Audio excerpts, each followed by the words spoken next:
Muy buenos días, hermanos. Abran sus Biblias, por favor, en Apocalipsis, capítulo 22.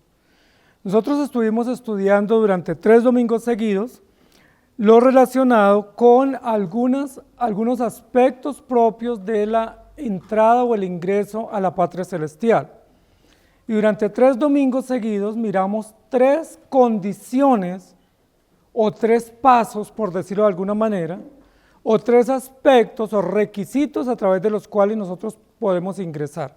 Es decir, si no cumplimos esos requisitos, no hay ingreso a la ciudad celestial.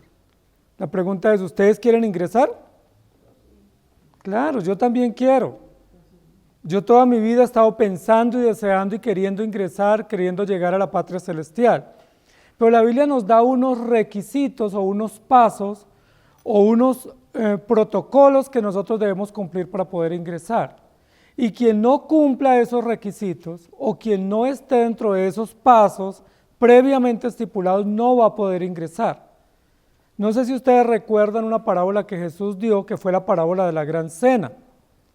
Dice que un hombre mandó a preparar un banquete y llegaron muchos invitados. Y cuando el dueño de la fiesta o el amo de la casa ingresó y revisó todos los invitados, había uno que no tenía vestido de boda. ¿Se acuerdan? Que no estaba vestido apropiadamente. Que había ingresado de manera irresponsable, sin tener en cuenta todos los protocolos y los deberes previos que él debía cumplir para poder ingresar a la cena. Y el final para ese hombre fue terrible. Dice la Biblia que la orden que dio a sus criados fue: átenlo de pies y manos y sáquenlo y échenlo al fuego o a las tinieblas de afuera. Y tuvo una vergüenza pública, una humillación, y fue echado al juicio eterno. Entonces, no todos van a poder ingresar a la ciudad celestial.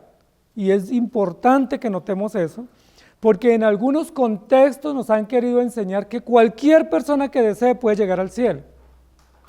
Que cualquier persona que anhele puede llegar al cielo y que libremente puede ingresar y que no hay ninguna restricción. En otros lugares nos han hecho pensar que es la persona la que decide si va a ir al cielo o no, y que ella determina cuándo y cómo quiere ingresar y cuáles son las condiciones. Sin embargo, la Biblia es la que nos da la verdad y nos presenta no solamente el Evangelio, sino que nos dice qué condiciones previas debemos cumplir para poder ingresar a la patria celestial. En esta mañana vamos a retomar el versículo 27 del capítulo 21 y el versículo 1 y 2 del capítulo 22, y vamos a intentar unir esos 3 versículos con el estudio de esta mañana. Ya los estudiamos en detalle, pero hoy los vamos a ver en conjunto. Dice de la siguiente manera: no entrará en ella ninguna cosa inmunda o que hace abominación y mentira, sino solamente los que están inscritos en el libro de la vida del Cordero. Después me mostró un río limpio de agua de vida, resplandeciente como cristal, que salía del trono de Dios y del Cordero. En medio de la calle de la ciudad y a uno y otro lado del río estaba el árbol de la vida, que produce 12 frutos, dando cada mes su fruto, y las hojas del árbol eran para la sanidad de las naciones. Vamos a revisar esos 3 versículos y los vamos a ver como los pasos previos o el protocolo previo para el ingreso a la gran cena de las bodas del Cordero, que se nos describió en el capítulo 19, versículo 9 en adelante. No todos son invitados a la cena de las bodas del Cordero, no todos ingresarán, no todos podrán permanecer, y eso es un mensaje que debemos tener en cuenta. ¿Quiénes son los únicos que están invitados para la fiesta? Aquellos que cumplan todos los requisitos o las disposiciones que Dios nos ha dado, aquellos que estén totalmente preparados y aquellos que hayan sido seleccionados y preparados por Jesucristo. Estamos hablando de ingresar a una reunión, ingresar a una ciudad, ingresar a una fiesta. Y el título de nuestra enseñanza en esta mañana es listos para la fiesta. Si usted pasa por una calle y ve que hay una fiesta donde un vecino, ¿usted entra libremente? Tendría que ser muy conocido y tendría que ese vecino haberlo invitado. De lo contrario, uno no llegaría y diría: no, yo aquí voy pasando y quiero participar. Si me dieron ganas de fiesta, voy a entrar. O si uno se da cuenta que un amigo o un familiar hace una fiesta, pero a uno no lo invita, ¿ustedes se atreverían a llegar sin ser invitados? A mí me daría mucha vergüenza. y yo no me atrevería a llegar allá como de sorpresa y decir, aquí estoy, invítenme, ¿sí? Porque no existen las autoinvitaciones, ¿sí? Nosotros solo podemos ser bien llegados a una reunión, bienvenidos a una reunión, si fuimos invitados. Pero si no fuimos invitados, así en el otro lugar haya un buen banquete, así yo desee ir, pues a mí no me invitaron. Por alguna razón no fui invitado. Y debo estar tranquilo y no debo interrumpir esa reunión ni hacer que fui invitado como llegar de sorpresa, porque con toda seguridad que no me van a dejar ingresar. La Biblia dice similar a eso con relación a lo que estamos viendo en Apocalipsis. Noten que en Apocalipsis, en los 3 versículos que nosotros vimos en los domingos anteriores, habla de 3 cosas o 3 pasos o 3 condiciones por las cuales debemos pasar para poder participar de la fiesta. La pregunta es, ¿ustedes están listos para la fiesta? Para la fiesta eterna, la fiesta celestial del día interminable, en la gloria celestial. Solo pueden ingresar un tipo de personas. No todos están invitados. Y yo quiero que ustedes y yo revisemos en esta mañana si estamos dentro de los invitados. Y si no estamos dentro de los invitados, pues hay oportunidad de pedir misericordia y suplicar a Dios que nos tenga en cuenta para esa celebración, si así Él lo desea. Y si no lo desea, pues ese es su buen beneplácito y así lo determinó. Sin embargo, si estamos aquí reunidos, si nos hemos congregado hoy día del Señor en este lugar, pues yo quisiera pensar, quisiera entender que estamos entendiendo el Evangelio y que a nosotros se nos ha dado ya una invitación pública y que hay una obra interna en nuestro corazón. El versículo comienza diciendo, el 27, de un libro de la vida, luego nos habla de un río como cristal y luego nos habla de un árbol que da frutos. Esos 3 aspectos los vamos a unir en esta mañana. Y yo quiero que notemos lo primero. Los 3 aspectos dicen que son de vida, ¿sí? El libro de la vida, el río de vida y el árbol de vida. Es decir, todo lo que nos va a decir acá tiene que ver con la vida abundante, con la vida eterna, con la vida generosa que Dios ha provisto para sus hijos. No tiene que ver con la muerte. Recuerden que en el centro del huerto habían 2 árboles, uno para vida y otro para muerte. ¿Estamos de acuerdo? Esa fue la primera creación. En la primera creación se podía elegir entre 2 árboles o entre 2 opciones, pero aquí estamos en Apocalipsis al final de la historia y solo hay una elección posible y es el árbol de la vida.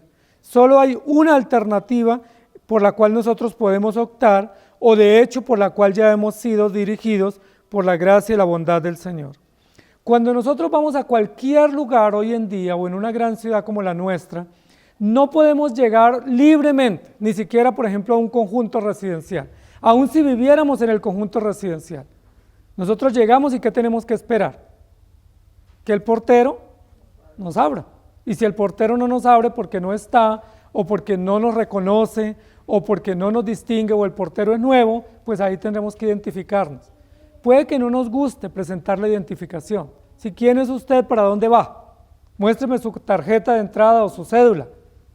¿O quién lo invitó? Y a veces nos incomoda eso, ¿cierto? Si yo soy de aquí o soy de esta casa o voy a visitar a mi amigo o a mi familiar. Pero lo que la Biblia nos dice es que también para el reino de los cielos necesitamos pasar por un registro.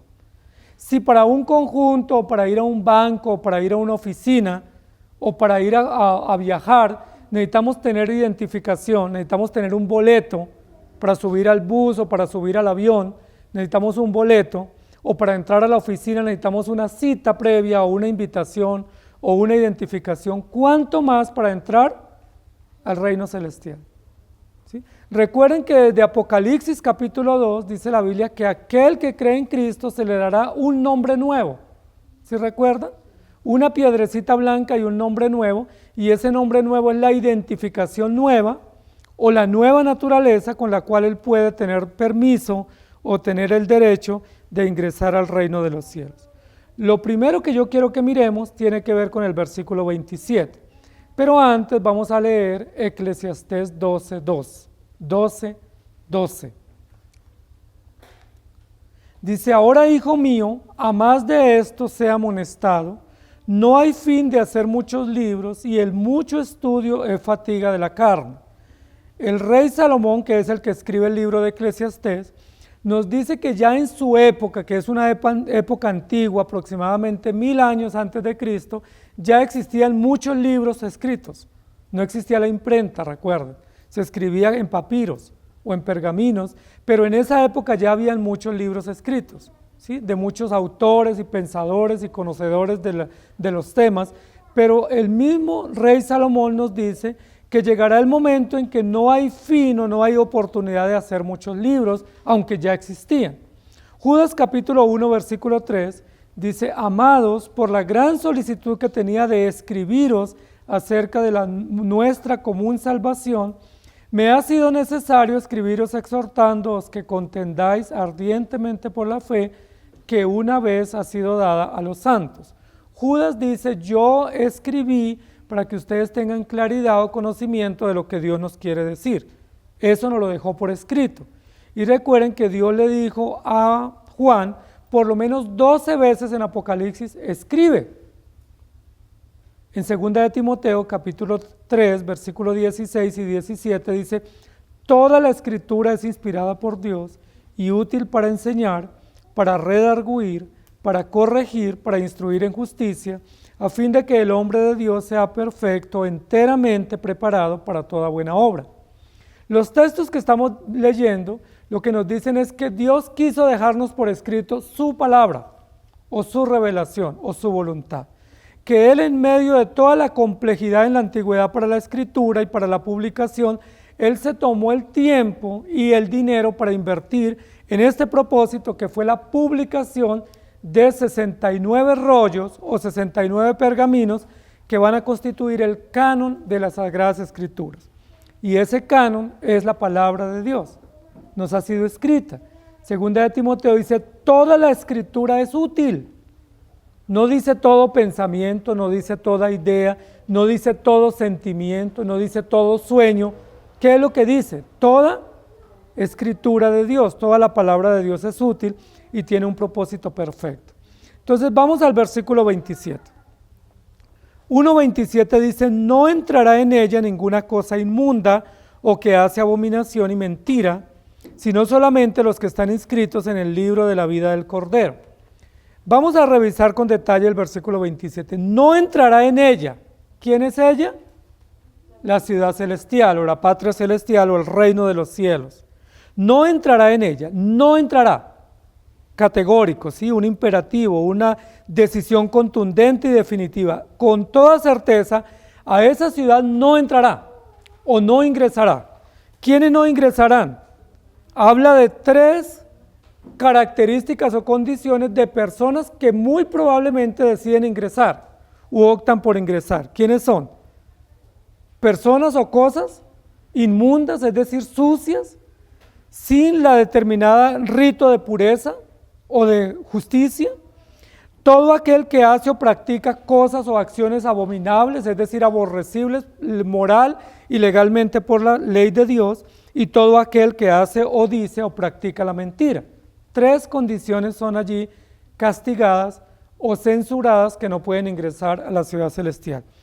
Ninguno que haga o cometa inmundicia, ninguno que haga actos abominables o aborrecibles y ninguno que practique la mentira. Esos 3 hechos, ¿a qué hechos se les parecen a ustedes? ¿No les parece a ustedes que eso que está diciendo acá tiene similitud con algo que aconteció en Génesis capítulo 3? ¿Qué fue lo que hizo Adán y Eva? Algo abominable, es decir, una acción aborrecible que Dios ya les había dicho: no coman, porque el día que de él coman ciertamente morirán.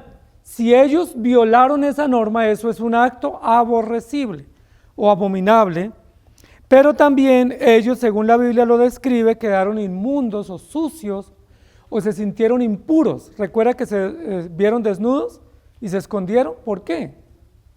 Antes no tenían temor ni vergüenza de estar desnudos, pero ahora dice que tuvieron miedo y se escondieron. ¿Por qué? Porque se sintieron desprotegidos, se sintieron inmorales, se sintieron impuros delante de Dios, y ese es el otro acto que dice la Biblia acá: ninguna cosa inmunda ¿Y cuál fue el otro pecado que ellos cometieron?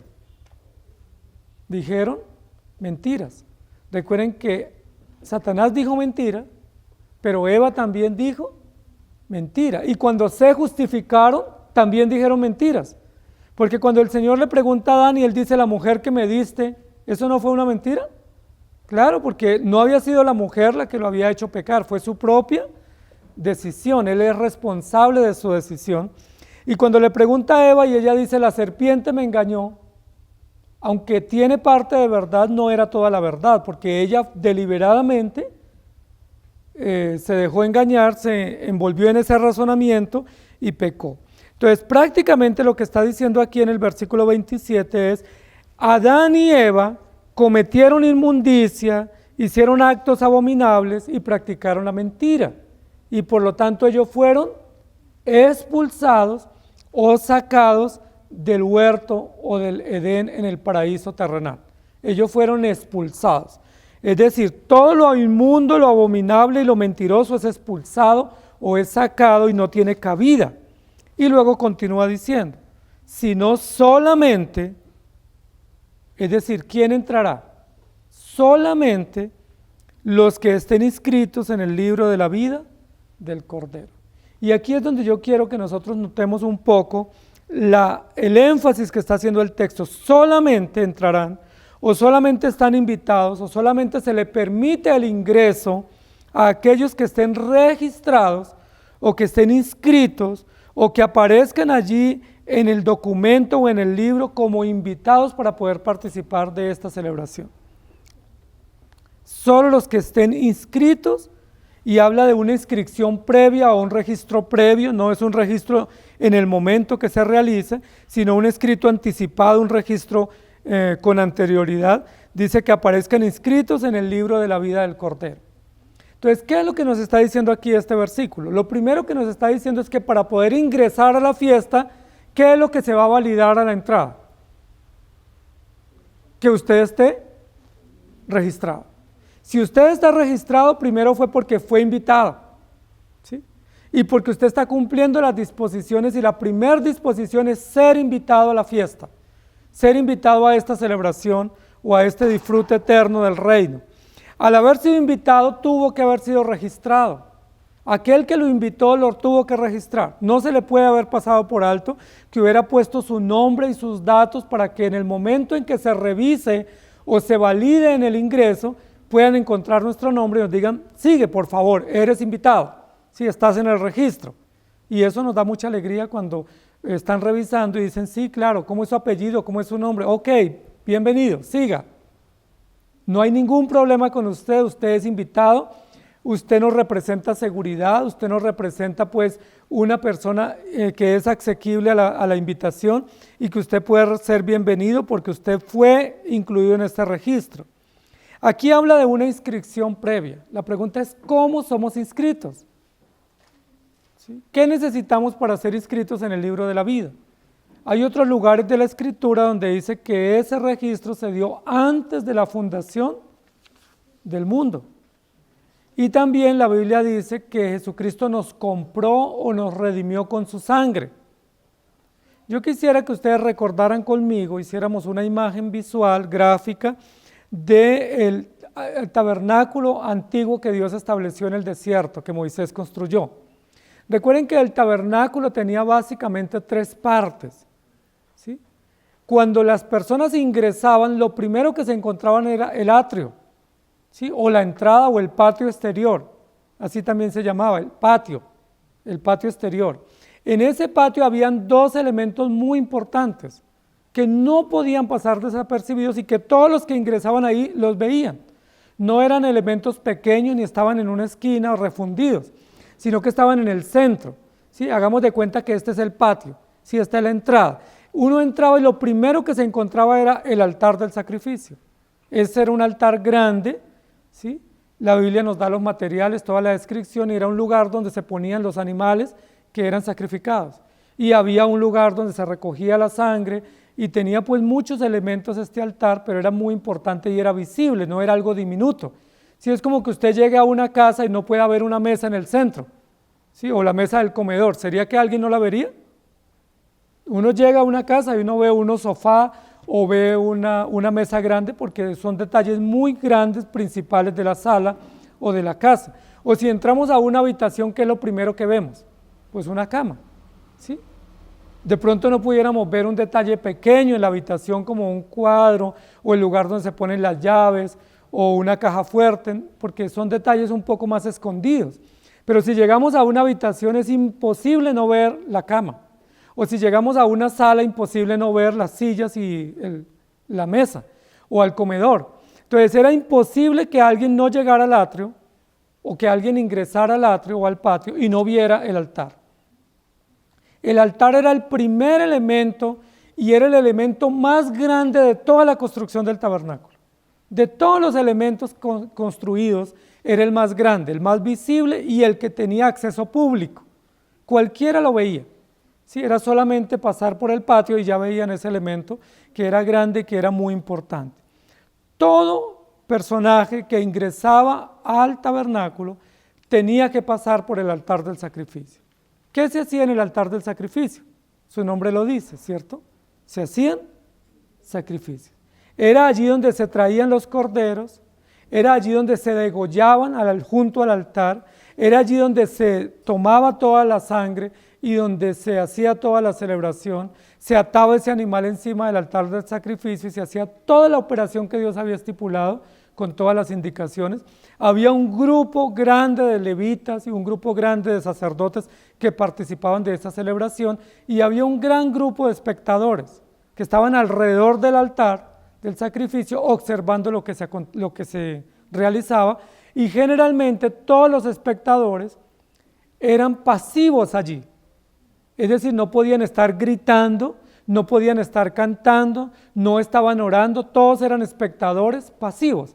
¿Quién tenía el centro en esta parte del tabernáculo, en el altar del sacrificio? ¿Quién tenía la función principal? El cordero, que era puesto sobre el altar, y el sumo sacerdote o el sacerdote que practicaba el sacrificio y que recogía la sangre. Los demás, ¿qué hacían? Observaban en silencio. Eran pasivos. Recuerden que el altar del sacrificio representa justicia. El altar del sacrificio representa la justicia obrada por parte de Jesucristo, representada a través del cordero que era puesto en el altar del sacrificio. Dicho de otra manera, si no hubiese altar, ¿qué no existiría el ingreso? Justicia. ¿Sí me hago entender? Supongamos que quitamos el altar, que vino otro grupo de levitas y dijo, hagamos una reforma, vamos a remodelar porque siempre hacemos igual, y entonces dijo, este altar mejor quitémoslo y pongamos otra cosa. Si hubieran cambiado, ¿qué era lo que hubieran indicado con ese cambio? Que no se requería justicia para el ingreso, que se quitaba, se desconocía o se despreciaba la justicia que viene de Dios, y que para el ingreso no era necesario o no era conveniente pasar por el altar del sacrificio. Eso hubiese sido terriblemente catastrófico para el pueblo de Israel si a alguien se le hubiera ocurrido hacer un cambio de esa manera. Porque era indispensable, era básico, era esencial, era vital que toda persona que ingresaba, lo primero que tenía que enfrentarse era al altar del sacrificio. Supongamos que alguien dijera, ay, es que a mí no me gustan los sacrificios, es que a mí me da mucho dolor ver a un cordero inocente morir, ¿sí? Es que yo no soporto ese espectáculo de matar corderos y estar ahí presenciando, yo prefiero entrar por otro lugar. Yo les pregunto, ¿era posible? ¿Cuántas puertas tenía el tabernáculo para el ingreso? Una nomás. Y usted ingresaba y necesariamente, obligatoriamente, tenía que pasar por el altar del sacrificio. No se podía entrar por una puerta trasera ni lateral, solo había una entrada y todos tenían acceso directo al altar del sacrificio. Era el primer paso, era el paso obligado, la justicia. ¿Qué es lo que yo quiero decir? Para que ustedes y yo podamos ingresar a la patria celestial, ¿qué es lo primero que se debe cumplir o satisfacer? La justicia. Así de sencillo. ¿Sí? El ingreso no es con dinero, no es con buenas obras, el ingreso a la patria celestial no es con méritos propios o con palancas. Yo no puedo decir, bueno, allá hay alguien y él me abre, o fulano de tal me conoce, o ahí ya saben quién soy y me van a dejar ingresar. No, la única manera, la exclusiva manera que Dios determinó para el ingreso es a través del sacrificio, a través de la justicia. Y esa justicia representa el libro de la vida. Es decir, el libro de la vida es el libro de la justicia, es el libro que dice si usted justamente está registrado o justamente no ha sido registrado. Si no ha sido registrado es ¿por qué? Porque usted no ha pasado por el altar del sacrificio. ¿Estamos de acuerdo? Ahora, no está hablando aquí la Biblia que ese altar sea el sacrificio personal, porque no dice la Biblia que cada uno de nosotros nos sacrifiquemos. Lo que nos dice es que solo se requiere un único y perfecto sacrificio, que es el sacrificio de Jesucristo, el Cordero vencedor. Entonces, la pregunta que estamos haciéndonos hoy es, ¿ustedes están listos para la fiesta? Si están listos, ya tuvieron que haber pasado por el altar del sacrificio. ¿Sí me hago entender? Si ustedes me están diciendo hoy que ustedes van a ir a entrar a la ciudad y que ustedes están listos, eso significa que ustedes ya pasaron por el altar del sacrificio, que ya ustedes vieron cómo el cordero fue inmolado, que ya ustedes vieron cómo esa sangre del cordero derramada fue puesta a favor de ustedes o fue puesta a la cuenta de ustedes y que ustedes fueron rociados con la sangre del cordero y fueron declarados justos delante de Dios. Y como dice Colosenses, el acta de los decretos que nos era contraria fue clavada en la cruz y fue declarada saldada o nula frente a la justicia eterna de nuestro Padre Celestial.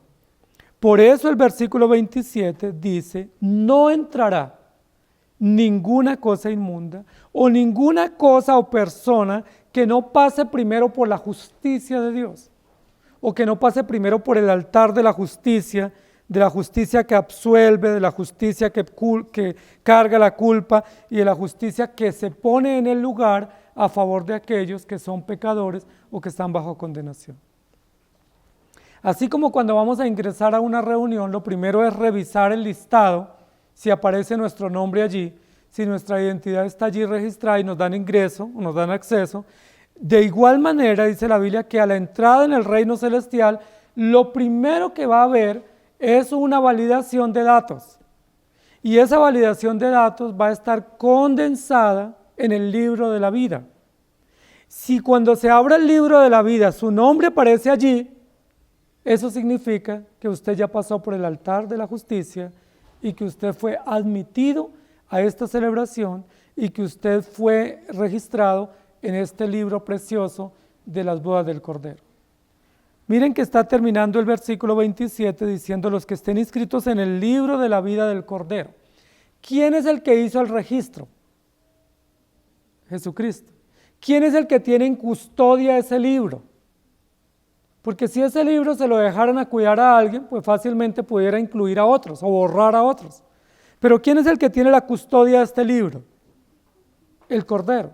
Ese libro está protegido, dice la Biblia, que desde antes de la fundación del mundo, justa, sabia y perfectamente ese libro se ha preservado, y aquellos que están inscritos son los que al Padre le plació, y aquellos que a Él le plació tenerlos como elegidos, darles como bien la salvación y darles como beneficio la justificación o la justicia que viene del cielo. La mayoría de las personas, especialmente en estos días en nuestro país por las situaciones que vive nuestra nación, las hemos visto salir a las calles a gritar y a clamar justicia. Si ustedes y yo clamáramos justicia, ¿qué es lo que nos debe llegar? Muerte, porque por justicia ustedes y yo estamos condenados. O sea, justamente lo único que merecemos es condenación. Si ustedes y yo levantamos la bandera de la justicia y gritamos y decimos queremos justicia, debiera caer fuego del cielo y consumirnos, porque eso es justicia. La Biblia nos dice que no debiéramos pedir justicia, sino que debemos clamar a Dios y suplicar que tenga misericordia, no solo de nosotros, sino de nuestros seres queridos y de nuestras naciones que se debaten en el pecado, porque la justicia verdadera es la única que viene de Dios y es la que ya Cristo satisfizo en la cruz. Si nosotros llegáramos por nuestras propias justicias, no somos admitidos. En el caso de la parábola de la gran cena, este hombre que llegó sin tener vestido de boda, él quiso ingresar por su propia justicia. ¿Sí? Él quiso colarse, como decimos, a esta fiesta sin haber sido invitado y por sus propios medios. Y el dueño de la fiesta le dice, no eres invitado, échenlo afuera, y le dio una maldición severa. En este versículo nos dice la Biblia que solo los que son escritos en el libro. Apocalipsis capítulo 3, versículo 5. Dice, el que venciere será vestido de vestiduras blancas, y no borraré su nombre del libro de la vida, y confesaré su nombre delante de mi Padre y delante de sus ángeles. Hay toda una representación judicial, hay un defensor a favor de los que están elegidos, y hay una certeza de que ese nombre, una vez es inscrito, nunca más es borrado. Apocalipsis capítulo 20, versículos 12 y 15. Y vi a los muertos, grandes y pequeños, de pie ante Dios, y los libros fueron abiertos. Y otro libro fue abierto, el cual es el libro de la vida. Y fueron juzgados los muertos por las cosas que estaban inscritas en los libros, según sus obras, y el que no se halló inscrito en el libro de la vida fue lanzado al lago de fuego. Pudiésemos decir de la siguiente manera, que el libro de la vida también es el libro de la justicia. ¿Sí me hago entender? Aunque es libro de vida, ese libro de vida es benéfico solo para aquellos que tienen la justicia divina. Pero aquellos que están contra la justicia divina, ese libro les va a hacer en contra o les va a servir para validar o para probar su propia condenación.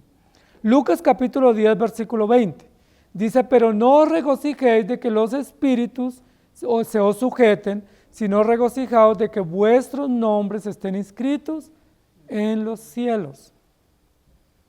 Un texto bien interesante, dice, no se regocijen de los hechos asombrosos que ustedes hacen. Si ustedes reciben un milagro, no se enorgullezcan de eso. ¿Qué es lo que nos debe llenar de regocijo? Que nuestro nombre esté inscrito. Y la pregunta es, ¿su nombre está inscrito? ¿Cómo lo sabes? ¿Su nombre está en ese registro? Si usted pudiera abrir el libro de la vida, ¿usted sabe que su nombre está allí? Ustedes ya saben cuál es el libro de la vida, ¿no? Cuando ustedes abren el libro de la vida, ¿ustedes ven y comprenden que sus nombres están allí? La Biblia dice que es posible saberlo y que los creyentes nos regocijamos de ese hecho tan justo de parte de Dios y tan compasivo. Hebreos capítulo 12, 23 dice, a la congregación de los primogénitos que están inscritos en los cielos, a Dios el juez de todos, a los espíritus de los justos hechos perfectos. Vuelve y relaciona el libro de la vida con la justicia. ¿Qué es lo que estaba primero en el atrio del tabernáculo?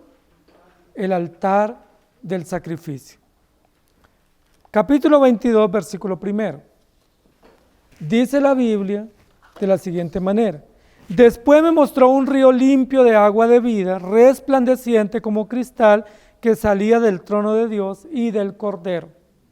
Hoy en día, cuando vamos a ingresar a algún lugar, sea un banco, una oficina o a cualquier lugar donde vamos, lo primero que hace quien está en la puerta es validar nuestro documento y dejarnos ingresar.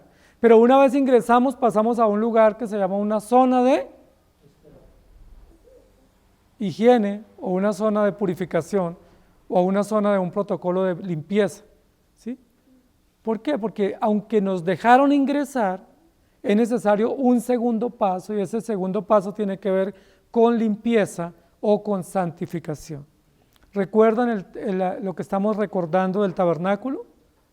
Cuando las personas ingresaban estaba primero el altar del sacrificio y apenas pasaban de ese altar después de sacrificar el cordero y de recoger la sangre, ¿recuerdan qué otro objeto había? Había una fuente, se llamaba el lavacro, o la fuente, o la alberca, ¿sí? Era una pila donde había agua, ¿sí? Era un lugar no tan grande, pero estaba en un lugar bajo, en el camino o en el sendero hacia el lugar santo, y ahí cualquier persona que ingresaba lo podía ver, porque no había nada más en el patio, solo habían dos cosas, el altar del sacrificio e inmediatamente después la fuente. ¿Eso qué significa? Que una vez pasaban las personas por el altar del sacrificio, ¿cuál era el segundo elemento que encontraban? La fuente de agua, o el lavacro, o el lugar de la higiene donde tenían que ser limpiados. Nadie, absolutamente nadie, que pasaba por el altar del sacrificio podía entrar al lugar santo sin antes lavarse.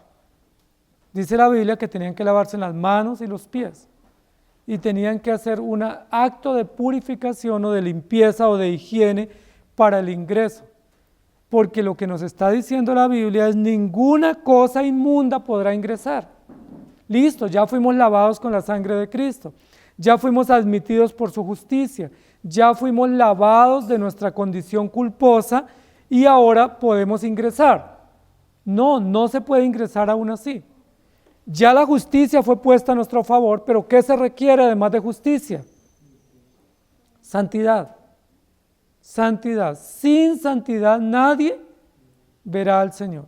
Y esa fuente que estaba estratégicamente ubicada, que Dios sabiamente estipuló dónde se debía poner y qué funcionalidad tuviera o tiene, lo que nos indica es que nadie puede ingresar sin lavarse o sin tener todo un protocolo de higiene o todos unos ritos de pureza.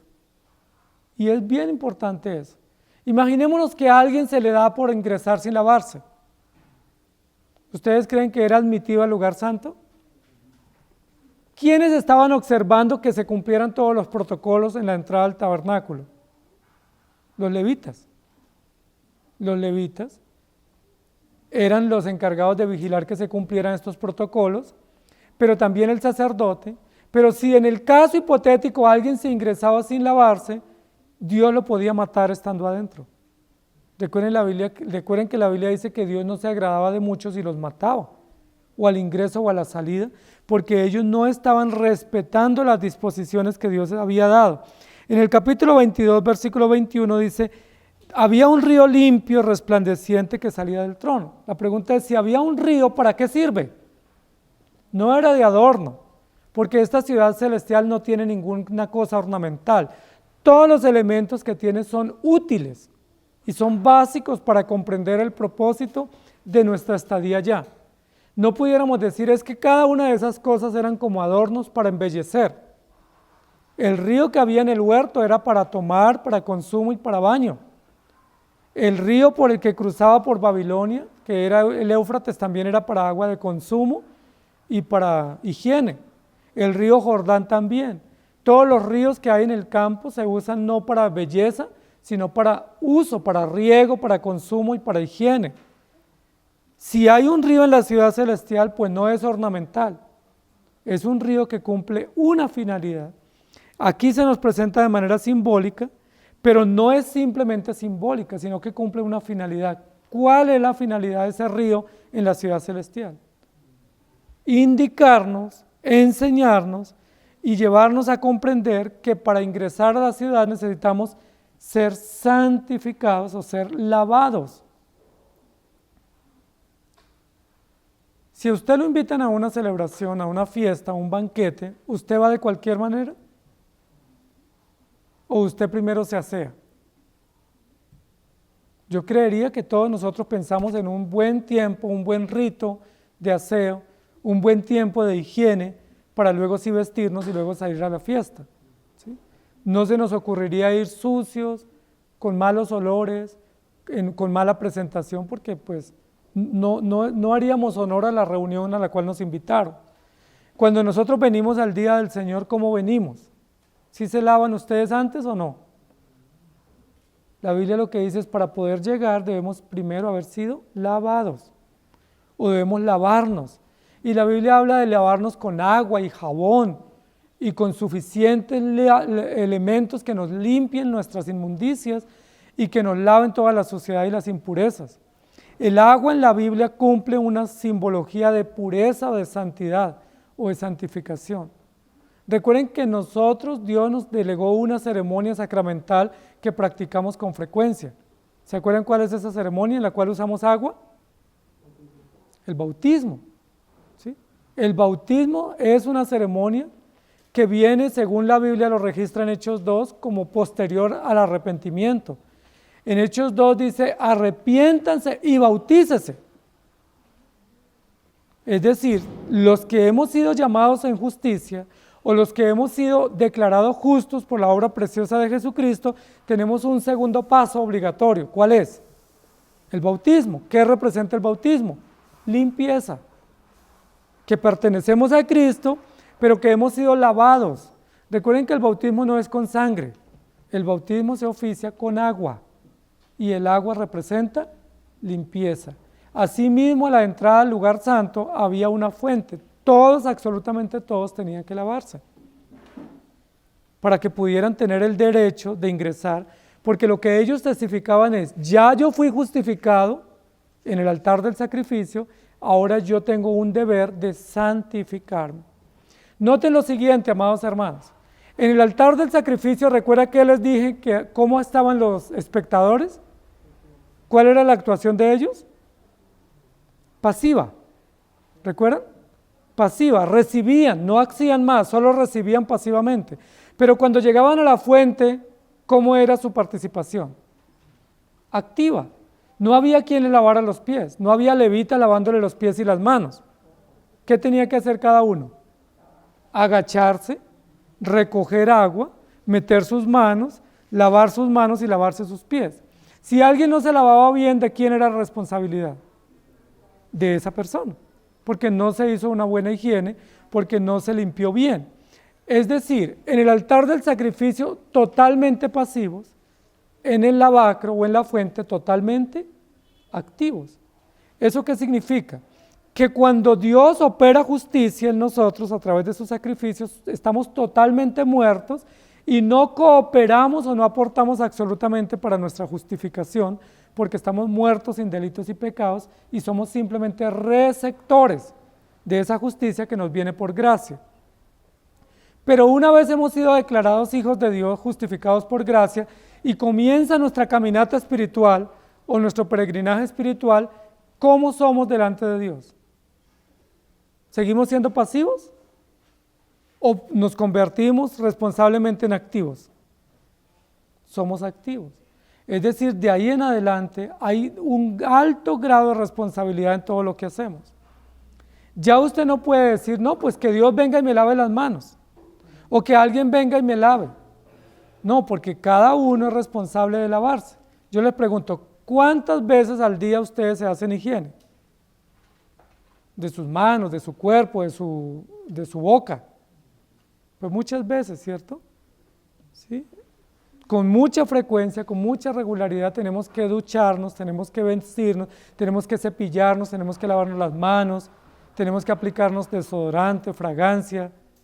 ¿Por qué? ¿Por qué lo hacemos? Imagínese usted si pasara una semana sin hacerse aseo y que estamos en tierrita caliente. Imagínese qué pasaría con usted mismo. ¿Se soportaría? ¿O alguien se le arrimaría? ¿Y por qué no? Porque olemos a podrido, olemos a oxidado, a guardado, olemos a todo menos a bueno.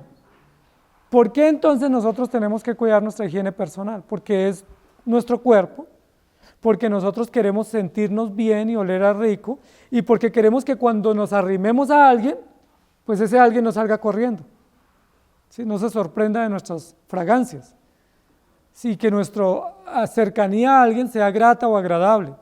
Lo que está diciendo aquí la Escritura es, en la vida cristiana, nosotros también olemos a feo. ¿Qué nos hace oler a feo? El pecado, las malas acciones, la contaminación del mundo, las impurezas de nuestro propio corazón, hacen que nosotros constantemente tengamos malos olores y que transpiremos cosas que son nauseabundas o inmundas. ¿Qué necesitamos entonces? Pasar por la fuente. Y al pasar por la fuente, no solamente debemos observarla, ¿qué debemos hacer? Lavarnos. Si usted pasa por el baño y no se baña, pues el problema es suyo. Si usted pasa por la fuente y no se limpia, pues usted lo que está diciendo es que está bien y que se siente cómodo así como está. Pero si la fuente está ahí, ¿qué es lo que le está diciendo esa fuente a usted? Que usted necesita lavarse. Que usted no puede pasar de largo viendo la fuente.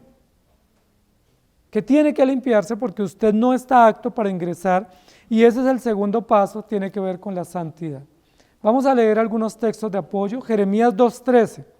Porque dos males ha hecho mi pueblo, me dejaron a mí fuente de agua viva y cavaron para sí cisternas rotas que no retienen agua. En Jeremías 17:13 dice: oh Jehová, esperanza de Israel, todos los que te dejan serán avergonzados, y los que se apartan de mí serán escritos en el polvo, porque dejaron a Jehová manantial de aguas vivas. Todos los que no se lavan, dice, están inscritos en el polvo. Todos los que se lavan están inscritos en el libro de la vida, disfrutan de la justicia eterna. Apocalipsis 7:17. Porque el Cordero que está en medio del trono los pastoreará y los guiará a fuentes de aguas de vida, y Dios enjugará toda lágrima de los ojos de ellos. Y Apocalipsis 21:6 dice: y me dijo, hecho está, yo soy el alfa y la omega, el principio y el fin. El que tuviere sed, yo le daré gratuitamente de la fuente del agua de la vida. Y luego en Salmo 23, versículo 2 dice: en lugar de delicados pastos, me hará descansar, junto a aguas de reposo, me pastoreará. Y en Juan capítulo 4, versículo 13 y 14 dice: respondió Jesús y le dijo: cualquiera que bebiere de esta agua volverá a tener sed, pero aquel que bebiere del agua que yo le daré, no tendrá sed jamás, sino que el agua que yo le daré será en él una fuente de agua que salte para vida eterna. Amados hermanos, ¿todos ustedes están listos para la fiesta? Si ustedes están listos para la fiesta, lo primero que están diciendo es que ustedes ya pasaron por el altar del sacrificio, es decir, que sus pecados ya fueron perdonados y que no hay ninguna condenación para los que están en el Señor. Lo segundo que ustedes estarían diciendo es que ustedes todos los días, con mucha diligencia y con mucha responsabilidad, se están lavando, es decir, se están limpiando, que todos los días están yendo a la fuente. ¿Se acuerdan cuál es la fuente? La palabra de Dios. Que todos los días nos estamos mirando al espejo, como dice Santiago, que todos los días estamos yendo a la fuente a zambullirnos y lavar nuestras maldades, confesar nuestros pecados a la luz del Evangelio. ¿Estamos haciendo eso? Si eso hacemos, podemos estar listos, aptos para ingresar a la fiesta, listos para el ingreso, el cual el Señor nos dará la entrada. Juan 7, 39 al 37 dice: en el último y gran día de la fiesta, Jesús se puso en pie y alzó la voz diciendo: si alguno tiene sed, venga a mí y beba. El que cree en mí, como dice la Escritura, de su interior correrán ríos de agua viva. Esto dijo del Espíritu que habían de recibir los que creyesen en él, pues aún no había venido el Espíritu Santo, porque Jesús no había sido aún glorificado. En el altar del sacrificio, pasivos; en la fuente, activos. Es decir, yo no puedo pasar por la fuente y decir: es que nadie me lavó, porque esa es su responsabilidad. Usted sabe de qué tiene que lavarse, usted sabe de qué cosas está contaminado, usted sabe a qué huele, y solo usted, que sabe a qué huele, es el que tiene que acercarse a la fuente y lavarse. Y eso es importante, porque aquí bota la responsabilidad en cada uno de nosotros. Jesús dice: si alguno tiene sed, ¿qué dice? Venga. ¿Y qué más le dice? Y beba. No le dice: si alguno tiene sed, ya le llevo el vasito y le voy a dar. No, si alguien tiene sed, pues que venga y busque. ¿Sí? Si usted está sucio, ¿qué tiene que hacer? Pues vaya y se baña, vaya y se lava, no espere que nadie lo lave, no espere que nadie le diga: vaya y báñese, porque ahí opera toda la responsabilidad cristiana por la cual ya hemos sido capacitados y la cual se pone en práctica o en evidencia a través de este paso segundo al ingreso. Entonces, ingresamos en la portería, se valida nuestra entrada en el libro de la vida, un acto de justicia, luego ingresamos a una sola zona de limpieza o de higiene que indica la santidad o la pureza en la cual estamos o la condición en la cual nos encontramos. Juan capítulo 4, versículos 6 al 14, es un pasaje muy importante sobre esto. Dice: y estaba allí el pozo de Jacob. Entonces Jesús, cansado del camino, se sentó así junto al pozo, y era como la hora sexta, es decir, el mediodía. Vino una mujer de Samaria a sacar agua y Jesús le dijo, dame de beber. Pues sus discípulos habían ido a la ciudad a comprar de comer. La mujer samaritana le dijo, ¿cómo tú siendo judío me pides a mí de beber que soy mujer samaritana? Porque judíos y samaritanos no se tratan entre sí. Jesús le respondió y le dijo, si conocieras el don de Dios y quién es el que te dice, dame de beber, tú le pedirías y él te daría agua viva. La mujer le dijo, Señor, no tienes con qué sacarla y el pozo es hondo. ¿De dónde pues tienes el agua viva? ¿Acaso eres tú mayor que nuestro padre Jacob, que nos dio este pozo del cual bebieron él, sus hijos y sus ganados? Respondió Jesús y le dijo, cualquiera que bebiere de esta agua volverá a tener sed, mas el que bebiere del agua que yo le daré no tendrá sed jamás, sino que el agua que yo le daré será en él una fuente de agua que salte para vida eterna. Justicia y santidad. Primeros dos pasos, primeros dos requisitos indispensables. El primero lo obra Dios a través del sacrificio de Cristo en la cruz. El segundo lo obra Dios a través de la palabra y de la responsabilidad de cada creyente, tomando acciones, tomando medidas correctas en pro de su santificación. Y el tercer paso está en el versículo 2. En medio de la calle de la ciudad y a uno y otro lado del río estaba el árbol de la vida que produce 12 frutos, dando cada mes su fruto, y las hojas del árbol eran para la sanidad de las naciones. Volvemos al Edén. En el Edén estaban estos árboles y uno de estos que se menciona aquí es el árbol de la vida, del cual Dios protegió a Adán y Eva de que comieran en el estado en el que se encontraban. Pero ahora dice en Apocalipsis, ese árbol está y al lado y lado del río da fruto. Es decir, está asequible a todos los que pasen o a todos los que se acerquen, puedan coger, comer y alimentarse de este árbol fructífero. Ese árbol representa un estado que mencionamos la semana pasada y es un estado de comunión cristiana. ¿Sí? Es un estado de comunión o un estado de participación de la comunión. Es importante porque la mayoría de nosotros pensamos que la comunión cristiana depende exclusivamente del creyente. Sin embargo, yo quiero que recordemos que la Biblia nos va a dar otro dato de comunión. ¿Recuerdan cuando los que ingresaban al tabernáculo, después de pasar por esos dos objetos en el atrio, se encontraban? ¿Recuerdan qué encontraban en el lugar santo? Habían 3 elementos. Ya pasaron por el atrio que tenía el altar del sacrificio, luego la fuente, y ya ingresaron al lugar santo. ¿Qué había en el lugar santo? 3 elementos. El candelero de oro, que alumbraba de día y de noche, el altar del incienso, ¿cierto? Que donde se hacían las oraciones, donde el sacerdote quemaba el incienso representando las oraciones del pueblo. Pero ¿qué más había? ¿Recuerdan? La mesa de los panes de la proposición. ¿Sí? Es interesante eso porque eran los panes de la proposición. ¿Saben qué es proposición o propiciación? Eran los panes que representan el alimento o la comunión que tienen todos aquellos que han encontrado en Cristo la esperanza de su vida y aquellos para los cuales Cristo ha sido propicio. Es decir, aquel que se puso en el lugar nuestro para tener derecho de ingresar a la cena o a la mesa. Recuerden que si alguien no era propicio, es decir, si alguien no se ponía en el lugar de uno, no podía tener ninguno derecho de ingresar. ¿Quién fue el que se hizo propicio para que esas personas entraran al lugar santo? El Cordero, ¿cierto? Ese Cordero les representó, les quitó la culpa, luego se lavaron en la fuente y luego ingresaron al lugar santo, y en el lugar santo hay una mesa de los panes. ¿Se acuerdan cada cuánto se ponían panes en la mesa?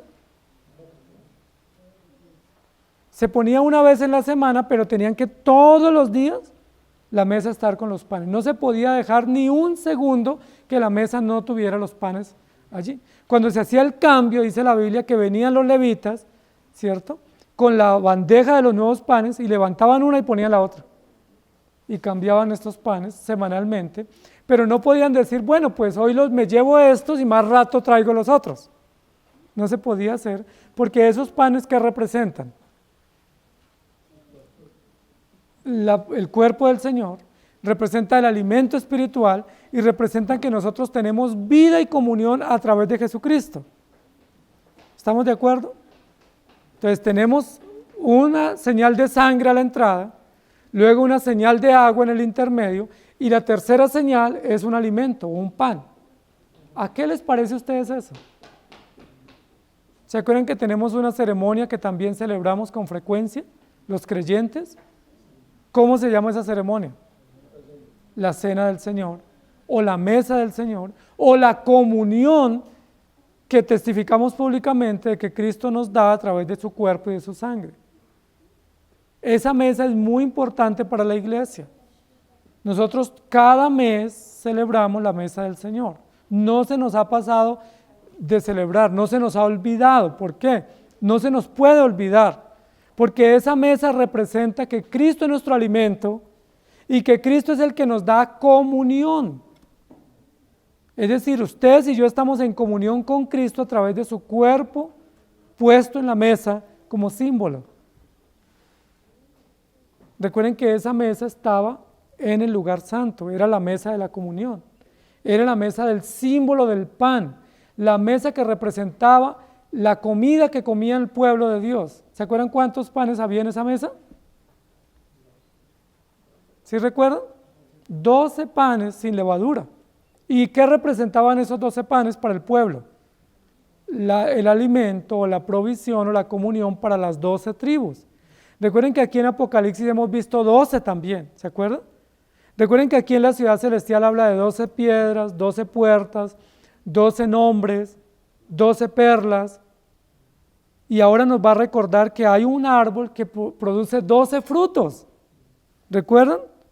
Capítulo 22, versículo 12. Versículo 2, dice 12 frutos en 12 meses. Y yo estoy recordando que en el altar de la mesa de los panes había 12 panes. ¿Y cuánto permanecían esos panes? 12 meses. Todos los meses del año estaban los 12 panes en esa mesa. Permitámonos comprender de la siguiente manera. Esos 12 panes que aquí en Apocalipsis 22 se representan como 12 frutos para 12 meses, representan el alimento que Dios da a todo su pueblo todos los días del año. ¿Y cómo se llama ese alimento? La palabra de Dios. Y es a través de esa palabra de Dios que usted y yo tenemos alimento, pero también tenemos comunión. El alimento en la Biblia no es solamente alimento para nutrir nuestro cuerpo. La Biblia cuando nos habla de alimento no simplemente es como sacie su necesidad de comida, o mitigue el hambre comiendo. En la Biblia el alimento tiene una simbología muy importante de comunión. ¿Recuerdan qué pasó con el hijo pródigo que se fue y despreció la casa del padre? Cuando regresó, ¿qué dijo el padre? Este hijo estaba muerto y ha revivido, póngale vestido nuevo, póngale anillo, póngale zapato, ¿y qué más? ¿Cuál fue el centro de la fiesta? Maten el becerro gordo y gocémonos y alegrémonos. Miren que el padre no dijo, mira, ya hay comida, démosle que viene con hambre a ese hijo. ¿Qué dijo el padre? Reunámonos todos y hagamos fiesta, comamos todos en conjunto. Recuerden que las fiestas hebreas, que eran por lo menos 3 las principales, que era la fiesta de las cosechas, la fiesta de los panes sin levadura y la fiesta de los tabernáculos, esas 3 fiestas principales se celebraban con comida. ¿Y recuerdan qué dice la Biblia de la comida? Que se reunieran en familias, que se compartieran porciones, que se sentaran a la mesa y dieran gracias. ¿Recuerdan qué dice la Biblia de la Pascua cuando se instituyó en Éxodo? Dice, reúnanse por familias, maten el animal, hácenlo y cómanlo en familia. No dice que cada uno. Nosotros hoy en día, especialmente en una ciudad como esta, se nos está olvidando comer en familia. Posiblemente ahora en esta cuarentena hemos podido volver a recuperar eso. Pero en muchos hogares no se come en familia, porque cada uno come en distinta hora, llega a distinta hora a la casa, muchos tienen que comer en la calle o en las plazas, o hay unos lugares en las empresas donde calientan su comida y comen, pero eso no es muy adecuado, ¿sí? No es lo más correcto, no es lo más saludable. Lo más saludable es que la comida sea en comunidad, es decir, que nos sentemos a la mesa todos. Por eso cuando la Biblia dice sobre la institución de la cena, dice, esperaos los unos a los otros, y esperen que todos tengan el pan y todos tengan la copa, y luego sí, coman juntos en familia o coman juntos como hermanos. ¿Qué es lo que quiero decir? Que en la Biblia la comida representa comunión, ¿sí? No es simplemente comer, sino comer porque estamos todos en una común unión o estamos todos unidos como hermanos en la misma fe, en el mismo propósito. Esa es la razón por la cual la cena del Señor no se debe llevar a domicilio. Porque ¿para quiénes es la mesa? Para aquellos que se reúnen, que creen en Cristo, que tienen la fe, pero que no solamente eso, sino que dieron un paso más, se lavaron y dieron un paso más. ¿Cuál fue el otro paso? Se reunieron. La Biblia dice, cuando ustedes se reúnan a partir el pan, ¿recuerdan? Hechos 2, Hechos 4, y en Corintios 11 y Lucas 22, dice, cuando se reúnan, espérense los unos a los otros. Y luego sí coman el pan y beban la copa. Es decir, la comida en la Biblia, o la comida que representa verdades espirituales, representa comunión, que estamos en comunión con Cristo. Por eso nadie que no discierne el cuerpo y la sangre del Señor no debe participar de la mesa. Solo aquellos que tienen comunión con el Señor y disciernen lo que significa su sacrificio están invitados a la mesa. ¿Qué es lo que estamos diciendo? Aquí nos estamos preparando para el ingreso a la gran fiesta. ¿Qué se requiere para ingresar a la fiesta? 3 requisitos, o 3 pasos, o 3 aspectos por los cuales debemos pasar. Primero, por el altar del sacrificio. Allí somos totalmente pasivos porque Cristo es el que carga a nuestra cuenta los resultados de su obra expiatoria en la cruz, es decir, su justicia. Segundo paso, ¿por dónde pasamos? Por la fuente. Tenemos que bañarnos, ahí somos totalmente responsables, yendo a la fuente todos los días, que es la palabra de Dios, lavándonos, considerando nuestro rostro en el espejo y actuando en consecuencia, tomando todas las medidas higiénicas de pureza, de santificación, que son las requeridas para ingresar a la ciudad celestial. Y una vez ingresamos a la sala, ¿qué es lo que testificamos? Que estamos en comunión, que estamos invitados a la mesa, que nos podemos sentar a la mesa, que nos podemos sentar al banquete de la cena celestial. Eso lo representamos a través del altar del sacrificio, a través de la fuente de agua y del bautismo, y a través de la mesa de los panes de la proposición y la mesa de la comunión o la cena del Señor. Dice aquí, el alimento que da este árbol es 12 por 12, 12 frutos para 12 años o 12 meses del año. Y representa la comunión. Apocalipsis capítulo 2, versículo 7 dice, el que tiene oído, oiga lo que el Espíritu dice a las iglesias. Al que venciere, le daré a comer del árbol de la vida, el cual está en medio del paraíso de Dios. Y en Joel 3:18 dice, sucederá en aquel tiempo que los montes destilarán mosto y los collados fluirán leche, y por todos los arroyos de Judá correrán aguas, y saldrá una fuente de la casa de Jehová, y regará el valle de Sitín. Y Zacarías 14:8 dice, acontecerá también en aquel día que saldrán de Jerusalén aguas vivas, la mitad de ellas hacia el mar oriental y la otra mitad hacia el mar occidental, en verano y el invierno correrán. ¿Qué es lo que nos está diciendo la Escritura aquí? Amados hermanos, si usted ya fue justificado y si usted responsablemente está creciendo en santidad, ¿cuál es el tercer paso que usted debe dar? Sentarse a la mesa, llegar, reunirse para la mesa del Señor, y no es una vez al mes la comunión, sino es todos los días que estamos en comunión con el Señor. ¿Cada cuánto tiene que sentarse a la mesa a comer el alimento espiritual? Todos los días, para que usted esté nutrido y para que usted testifique públicamente que usted está invitado a la ciudad celestial. La pregunta es, ¿cómo una persona que no ha sido justificada, es decir, que sus pecados no le han sido perdonados, puede decir que es un hijo de Dios? U otra pregunta, ¿cómo una persona que siendo justificada no se santifica cada día puede decir yo soy hijo de Dios? Si supongamos que alguien recibió la fe, fue justificado, pero vive en sus delitos y pecados y no se preocupa por santificarse, por limpiarse, la pregunta es, ¿mora Dios en él? Pues uno tendría muchas dudas, ¿sí? Porque aunque profese la fe, no la profesa con sus acciones, sino simplemente con sus argumentos. Y la tercera pregunta, si alguien ha sido justificado y se preocupa por vivir una vida en santidad, ¿no debería venir a la mesa del Señor todos los días? ¿No debería reunirse y disfrutar de la comunión con los hermanos? ¿No debería anhelar ardientemente la comunión cristiana y el alimento espiritual? Pues lo que la Biblia nos va a decir es que sí, porque esos son los pasos debidos en los cuales camina el creyente y con los cuales testifica públicamente que él está invitado a la fiesta celestial.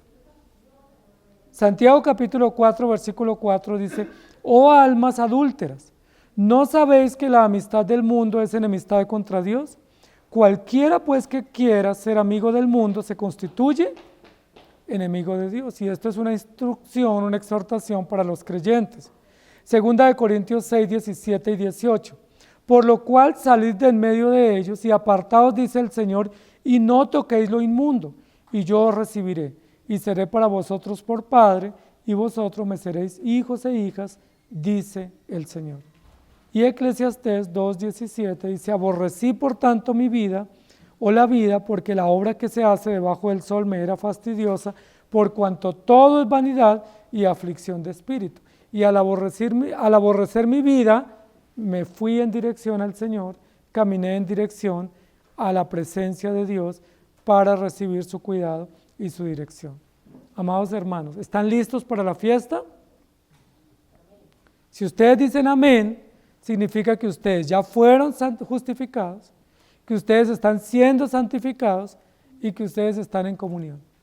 Y que ustedes se deleitan en la comunión con el Señor, con la palabra y con la iglesia, y que eso es un testimonio de que estamos listos para el ingreso, que tenemos todos los protocolos cumplidos, que los entendemos y los aceptamos y nos sometemos a ellos, y que con esa disposición testificamos que Cristo ha obrado a favor nuestro, nos ha perdonado, nos ha santificado con su palabra y nos ha hecho estar en comunión con Él y con su pueblo, y por lo tanto somos bienvenidos.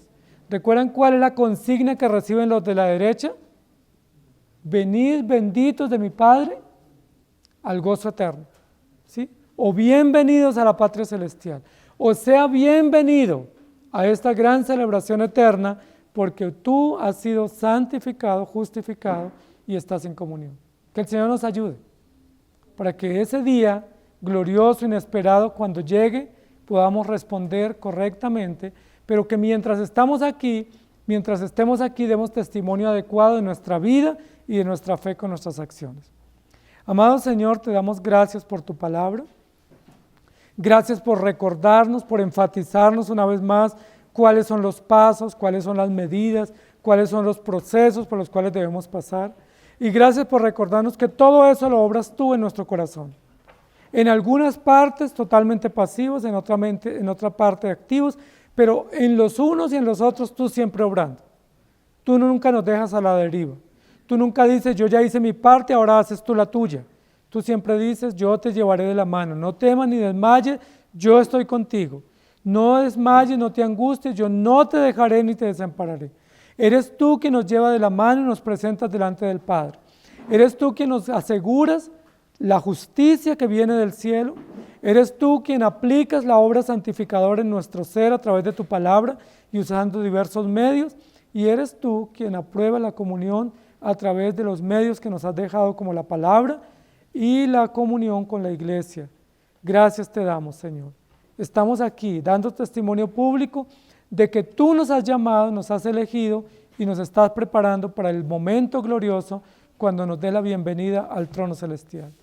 Estamos muy agradecidos y suplicando que nos laves y nos limpies y que seamos hallados limpios y dignos de estar en tu mesa, porque ese es un privilegio que tendremos solo tus hijos y ese privilegio es exclusivamente por gracia y tú eres el que nos das ese acceso, ese ingreso.